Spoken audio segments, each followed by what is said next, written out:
మరి పాకిస్తాన్ నుంచి వచ్చిన ఎల్ఈటి లష్కర్ తోయిబా టెర్రరిస్ట్ ఒక ఆయనకు కూడా ఒక సరదా ఉంది. ఆయన ఏంటంటే ఈ కాశ్మీర్ నార్త్ వ్యాలీ నుంచి ఎంటర్ అయ్యాడు లాస్ట్ ఇయర్, ఇంకొక ఆయనతో కలిసి ఎంటర్ అయ్యాడు. ఆయన పేరు వచ్చి మొహమ్మద్ ఉస్మాన్ జత్. ఈయన్ని ఆ టెర్రర్ సర్కిల్స్లో చైనీస్ అనే కోడ్ నేమ్ తోటి పిలుస్తుంటారట. ఈయనకు ఒక సరదా ఏంటి, ఆయనది బట్టబుర్ర. ఇక్కడ కాశ్మీర్ వ్యాలీలో హెయిర్ ట్రాన్స్ప్లాంటేషను కొంచెం చౌకగా చేస్తారు అండ్ చక్కగా చేస్తారు. ఖచ్చితంగా ఒక మంచి నున్నటి జుట్టు అయితే, మంచి నునుపుదేలిన జుట్టు అయితే వస్తుంది. ఈ బట్టబుర్ర కారణంగా తిరగలేకపోతున్నాను జనం మధ్యలో, అంటే టెర్రరిస్టు జనాల మధ్యలో తిరగలేకపోతున్నానని అవమానం ఫీల్ అయ్యాట ఆయన. సరే, ఆయనకి ఎవరో పాపం చెప్పారు, ఇదిగో అబ్బాయి ఫలానా శ్రీనగర్లో ఫలానా చోట హెయిర్ ట్రాన్స్ప్లాంటేషన్ బ్రహ్మాండంగా చేస్తారంటే.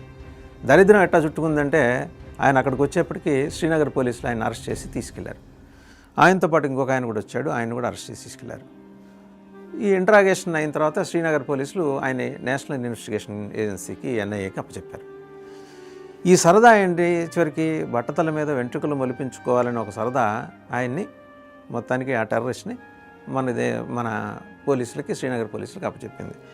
ఇంతకీ ఆయన ఆపరేషన్స్ ఏంటంటే చాలా ప్రమాదకరమైన టెర్రరిస్ట్. ఎల్ఈటీలో ఆ ఇంటరాగేషన్లో చెప్తున్నాడంటే, తాను వాళ్ళ ట్రైనింగ్ క్యాంప్ లాహోర్లో వాళ్ళ ట్రైనింగ్ క్యాంప్స్లో చెప్పిన దానికి విరుద్ధంగా ఉంది కాశ్మీరు, ఇంత అందంగా ఉంది, స్వర్గం మాదిరి ఉంది, ఇక్కడ ఉండిపోదాం అనుకున్నాను, 2-3 టెర్రరిస్ట్ ఆపరేషన్స్ చేసేసి తర్వాత ఇక్కడ సెటిల్ అయిపోదాం అనుకున్నాను వేరే పేరుతోటి రూపం మార్చుకొని, అందులో భాగంగానే హెయిర్ ట్రాన్స్ప్లాంటేషన్ కోసం వచ్చాను, కానీ దరిద్రం వెంబడించింది, ఏం చేస్తాం, మీకు దొరికిపోయామని చెప్పాడు.